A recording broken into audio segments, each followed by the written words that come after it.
Olá pessoal, dando continuidade aos nossos vídeos falando sobre a história da família Peruzin e toda a história e legado, né, dessa trajetória de metal mecânico onde a gente trabalha.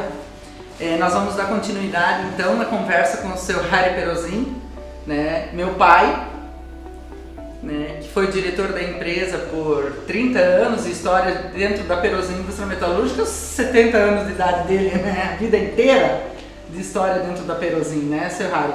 Nós estávamos conversando no momento anterior das origens do trabalho do metal mecânico, da onde veio, né, que começou com o seu Antônio Peruzin, meu avô, que aos 13 anos de idade foi aprender a profissão de funileiro, né, e que a família dele trabalhava na agricultura e ele resolveu mudar de área pela quantidade também de filhos que tinha a família. Na época não eram todos, mas depois quantos foram no total de filhos do seu Santo e Dona Antônia?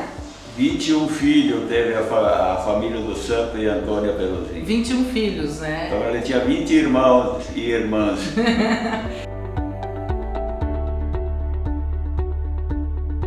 Então, nesse momento, o seu Antônio ele vai para a área de funilaria, né? A área metal mecânica que a gente trabalha até hoje.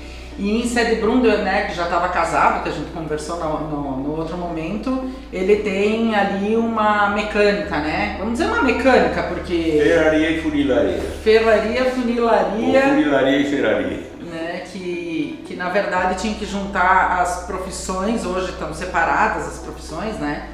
Mas na época tinha que juntar porque era uma necessidade do local, né? Inclusive outras profissões eram unidas, né? O funileiro e ferreiro na época, dentro da comunidade, era o faz-tudo. Eles consertavam desde rádio, que tinha na época a bateria, carregava a bateria. De extrema necessidade, extrema inclusive, necessidade. Né? Para uma comunidade, né? Uma profissão dessa. E concertos e tudo, daí vinha arado, enxada, pá, foice. E começou a fabricação dessas ferramentas junto na ferraria. Então, ele iniciou como conserto e pela necessidade do local dessas ferramentas, que era muito difícil, né? Não tinha fornecedor na região na época, né? Ele começou a produzir daí? Ele começou a produzir. Uhum. E aí produzia de tudo um pouco. Consertava espingarda, veio a fabricar espingarda. Ele fabricou inclusive a espingarda? Fabricou inclusive espingarda, na época o taquari, não sei se alguém conhece ou lembra do famoso taquari, carregava pela boca do cano. Uhum. E depois, mais tarde, ele veio a construir espingarda fogo central. Contando um pouquinho da história também, com isso vai ser mais lá na frente, mas lembrando, com 14 para 15 anos de idade eu construí a primeira espingarda minha. Olha, copiada de uma que o pai tinha exatamente igual. Que perigo! É o perigo. Pensa que situação! Então ali em Sedbrunn, em função das balsas do Rio Uruguai, começou-se a fazer manutenção dessas carroças e mais tarde começou a vir com caminhão. E também não tinha mecânico na época para consertar os caminhões. Mas na época das carroças, seu Arne, já tinha a situação de ter ferraria, funilaria e marcenaria. Porque a carroça ela é feita boa parte de madeira. E a marcenaria veio através de uma necessidade, porque quebrava a madeira das carroças e não tinha quem fizesse na época. Então ele começou a fazer essa parte além da parte de metal mecânico, a parte também de marcenaria. Então tinha que conhecer de madeira também, né? Então ele começou a produzir as peças para conserto e mais tarde ele veio a produzir as carroças também. As carroças também, faziam desde a roda de madeira e ferragem toda, a carroça completa, com madeira, com tudo. Isso um período lá foi até fabricação de série, vamos colocar assim. Legal. Porque isso aí era uma necessidade. E tinha a situação, tu comentou comigo também, da situação da balsa, que também direcionava muito o trabalho, né? Porque a balsa, o Rio Uruguai, ele é ao lado de Cedebrum. Cedebrum é divisa ali com o Rio Uruguai, que faz divisa de Santa Catarina com o Rio Grande do Sul. Né? E o Rio Uruguai era onde passava toda a extração de madeira, né? As madeiras que eram feitas essa balsa iam para a Argentina. Para a Argentina, era exportação de madeira. Então eles trabalhavam às vezes mais de ano acumulando madeira para depois esperando uma enchente do Rio Uruguai para poder descer. Porque senão não tinha leito suficiente o rio em alguns lugares, que tinha corredeira e a balsa ia se desmanchar em cima das pedras, né? Muita corredeira. Então tinha que esperar a enchente para a água elevar para poder a madeira deslizar. Isso era um desafio do seu Cristiano Felipe e de todo o pessoal que ajudavam ele.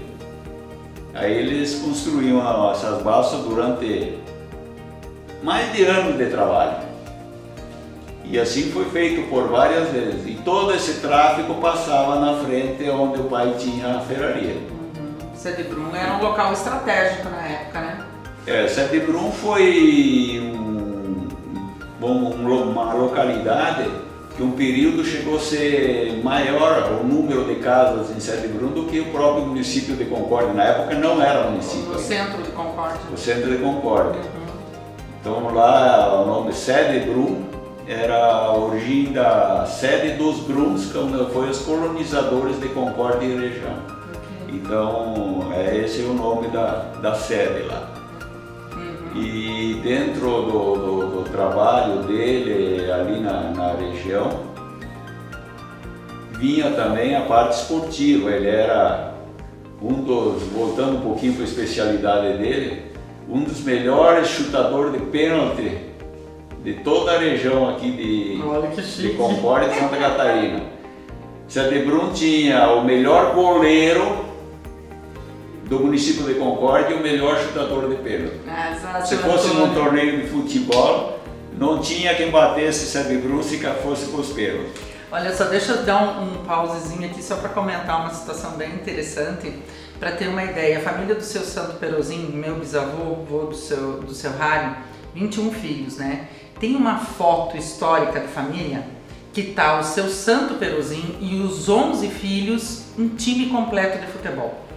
E todos jogavam futebol, né? E essa foto tem na família, né? Tem. Que era o time dos Perozin. Todos os filhos, futebol de campo, todos os filhos jogadores e o seu Santo Perozin lá do lado, né? Era o técnico. O técnico. É muito bom. O time de 11 irmãos e o avô como técnico. Quero ver se alguém tem uma foto que nem essa. Ou uma história dessa, de uma família que consegue ter. E aí, voltando então para o seu Antônio, as atividades dele com relação a essa parte ali, então ele tinha uma ligação toda, como tinha esse tráfego muito grande, né, na frente da oficina do seu Antônio, né, ele acabava também fazendo de tudo, a parte da mecânica que o senhor falou, que daí ele começou na parte da mecânica também. Aí o ferreiro consertava os caminhões quando quebrava mola, Olha o aprendizado. tudo. Nossa. E foi fazendo o que era necessário naquela época, porque não tinha alternativa. E a partir dali ele começou a trabalhar com motores. Na época tinha essas trilhadeiras que eram os batedores de cereais, são grandes trilhadeiras com motor estacionário, também não tinha quem consertasse. Então vamos fazer um pause aqui nesse momento, nessa situação. O seu Antônio Perozin inicia todo o trabalho dele na parte de concertos. Dos concertos ele começa a produz inclusive carroças, onde tem a parte de madeira, tudo. Então ele era marceneiro, funileiro e ferreiro, né? E inicia ali uma gama de oportunidades que poderiam ser feitas. E vamos encerrar aqui esse vídeo, tá? Dizendo que no próximo vídeo nós vamos conversar um pouquinho mais e toda a parte também, na parte de ligação com motores e carros, né? Que a Perozin, a família Perozin, né? mini usina de hidroelétrica. Olha que legal. Pro próximo vídeo então, tá? Valeu!